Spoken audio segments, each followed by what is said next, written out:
तभी एक दिन यामिनी टीना को किसी बात के लिए बहुत पीट रही थी। ऐसा करते हुए पास में खड़ा डुग्गू देख रहा होता है और पास में पड़े एक पत्थर को उठाता है और यामिनी को मार देता है, जिससे यामिनी का सर फूट जाता है। जब देखो हमेशा मेरी बहन को मारते रहती है, अब आज के बाद मेरी बहन को कुछ नहीं कहना। यामिनी का फटा सर देखकर टीना और डुग्गू डर जाते हैं और घर छोड़कर भाग जाते हैं। ये कहानी है सोमपुरा नाम के एक गांव की, जहाँ रोहित नाम का एक आदमी अपनी पत्नी यामिनी और अपने दो छोटे बच्चे टीना और डुग्गू के साथ रहता था। यामिनी उसकी दूसरी बीवी थी, जो कि बहुत ही दुष्ट औरत थी। वह हर बात पर टीना और डुग्गू को मारती रहती थी। तभी एक दिन टीना और डुग्गू पार्क में खेल रहे होते हैं। यामिनी वहां आती है और बोलती है, हे भगवान, एक तो नालायक पति मिला है मुझे, ऊपर से उसके ये नाकाम बच्चे। अपने पापा की बुराई सुनकर टीना बोलती है, माँ आप पापा को कितना भला बुरा कहती हो, पर पापा तो आपके बारे में कभी कुछ नहीं बोलते। ऐसे नहीं बोलना चाहिए पिताजी के बारे में माँ। टीना की बात सुनकर यामिनी को बहुत ज्यादा गुस्सा आ जाता है और उसे एक तेज थापड़ मारती है। हे भगवान, इतनी छोटी से है तू, लेकिन तेरी जवान बहुत चलती है। देखो ना, इनके बाप के बारे में इससे कुछ नहीं बोले। खैर, मैं तो अभी जा रही हूँ, आज मेरा मूड ठीक है, नहीं तो तुझे बताती। चुपचाप बैठकर घर का सारा काम कर लेना। और वह वहाँ से चले जाती है। डुग्गू टीना के पास आता है और बोलता है, तुझे चोट तो नहीं लगे? मेरा बस चले तो इसका अभी मैं सर फोड़ दूँ। कितना गलत गलत बात बोलती है ये हमें और हमारे पापा को। अरे डुग्गू, ऐसा नहीं बोलते, वो हमारी माँ है ना। और इसी तरह दिन बीतता गया। तभी एक दिन यामिनी टीना को किसी बात के लिए बहुत पीट रही थी। ऐसा करते हुए पास में खड़ा डुग्गू देख रहा होता है और पास में पड़े एक पत्थर को उठाता है और यामिनी को मार देता है, जिससे यामिनी का सर फूट जाता है। जब देखो हमेशा मेरी बहन को मारते रहती है, अब आज के बाद मेरी बहन को कुछ नहीं कहना। यामिनी का फटा सर देखकर टीना और डुग्गू डर जाते हैं और घर छोड़कर भाग जाते हैं। और भागते भागते वो दोनों एक जंगल में पहुंच जाते हैं। भाई, हम लोगों ने ध्यान नहीं दिया, हम लोग भागते भागते जंगल में आ गए। चल अब घर चल, नहीं तो पापा परेशान हो रहे होंगे। टीना की बात सुनकर डुग्गू हंसने लगता है। तू परेशान क्यों हो रही है टीना? अब तो हम आजाद हो गए ना उस कलमुही औरत से।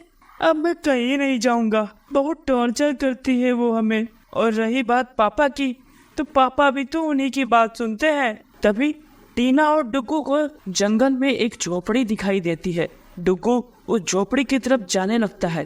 तभी टीना डुग्गू से बोलती है, भाई रुक जा, इस जंगल में झोपड़ी, आगे खतरा हो सकता है। पर डुग्गू बात नहीं सुनता और जाकर झोपड़ी का गेट टकटकाने लगता है और गेट से एक चुड़ैल निकलती है। आज तो मजा आ गया, आज शिकार खुद चलकर मेरी झोपड़ी पर आया है। वैसे भी बहुत दिन से बच्चों का मांस नहीं खाया, अब मैं इन दोनों को खाऊंगी। चुड़ैल जी, खाना है तो मुझे खा लीजिए, टीना को छोड़ दीजिए, ये सब मेरी वजह से हुआ है। नहीं चुड़ैल जी, ये तो बच्चा है, नादान है, आप मुझे खा लीजिए, इसे जाने दीजिए।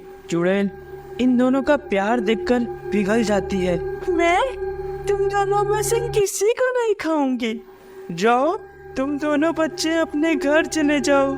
चुड़ैल जी, आप हम दोनों को जिंदा छोड़ रहे हैं, लेकिन हम लोग घर जाएंगे तो भी हमारी मौत पक्की है। हाँ, आप ही मुझे खा लो, जिससे आपका पेट तो भर जाएगा। अरे भला, ऐसे कोई घर में कैसे मार देगा? ऐसे क्या बात हो गई? चुड़ैल को सारी बात बताते हैं। तुम चिंता मत करो टीना, तुम्हारी उस हरामखोर माँ को मैं ठीक करूंगी, तुम दोनों कुछ दिन यहीं रुक जाओ। तभी टीना और डुग्गू चुड़ैल के यहाँ ही रुक जाते हैं। इधर रोहित परेशान हो रहा होता है और यामिनी से कहता है, तुम डुग्गू और टीना की माँ हो, तुम्हें नहीं पता कि बच्चे कहाँ गए हैं? पता नहीं कहाँ गए होंगे दोनों, मुझे क्या पता, कि तुम्हारे दोनों बच्चे कहाँ गए। दोनों ने मेरा सर फोड़ दिया और भाग गए। मैंने उन दोनों के लिए क्या क्या नहीं किया, पर मुझे अंत में क्या मिला, ये चोट। और ऐसा बोलकर यामिनी वहाँ से चले जाती है, लेकिन वह मन ही मन में खुश हो रही होती है। दोनों बच्चे उसे छोड़कर चले गए। इधर चुड़ैल टीना और डुग्गू का बिल्कुल अच्छे से ध्यान रखती है। चुड़ैल जी, आपका कोई नहीं है क्या परिवार में? आप हम दोनों का कितना अच्छे से ध्यान रखती हो। बेटी, मैं पहले से चुड़ैल नहीं थी लेकिन कुछ दुष्टों ने पैसे की लालच में हमारे घर में आग लगा दिया। मेरे भी 2 बच्चे थे और उस आग में सबकी मौत हो गई और मैं चुड़ैल बन गई। मैंने उस आदमी से बदला तो ले लिया, लेकिन मेरे दोनों बच्चे और मेरे पति उस आग में जल गए। चुड़ैल की बात सुनकर दोनों बहुत ज्यादा दुखी होते हैं। चुड़ैल जी, अब हम आप ही के साथ रहेंगे। हाँ चुड़ैल जी, हमारा भी कोई नहीं और आपका भी कोई नहीं तुम लोग कितने मासूम हो। अगर तुम लोग मेरे साथ रहोगे तो पढ़ाई लिखाई कब करोगे? घर में मेरी माँ पढ़ने कहाँ देगी, वो तो मुझे मारते पीटते रहती है। तुम चिंता मत करो, उस हरामखोर औरत को तो मैं ठीक करूंगी। चुड़ैल के बहुत समझाने पर डुग्गू और टीना अपने घर जाने के लिए तैयार हो जाते हैं और चुड़ैल उसे घर छोड़ देती है। यामिनी जैसे ही उन दोनों को देखती है, फिर गुस्से में बोलती है, अरे मनहूस, आ गए? भाग तो गए थे मेरे सर फोड़कर, अब आ गए? आओ आओ, स्वागत है तुम्हारा। हाँ, लेकिन मैं अपने सर के चोट का बदला तो जरूर लूंगी तुमसे। यामिनी उन दोनों से खूब काम करवाती और अच्छे से खाना पीना भी नहीं देती।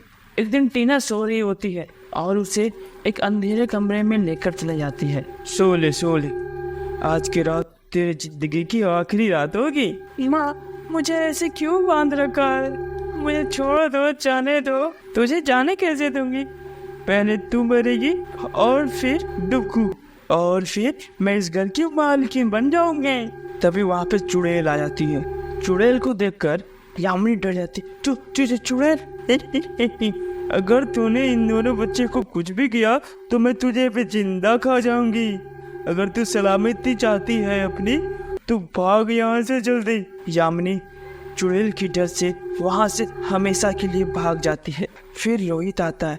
चुड़ैल, रोहित, ये तुम्हारे बच्चे हैं? तुम जिंदा हो? हाँ, पर तुम कौन? मैं राखी, तुम्हारी पत्नी।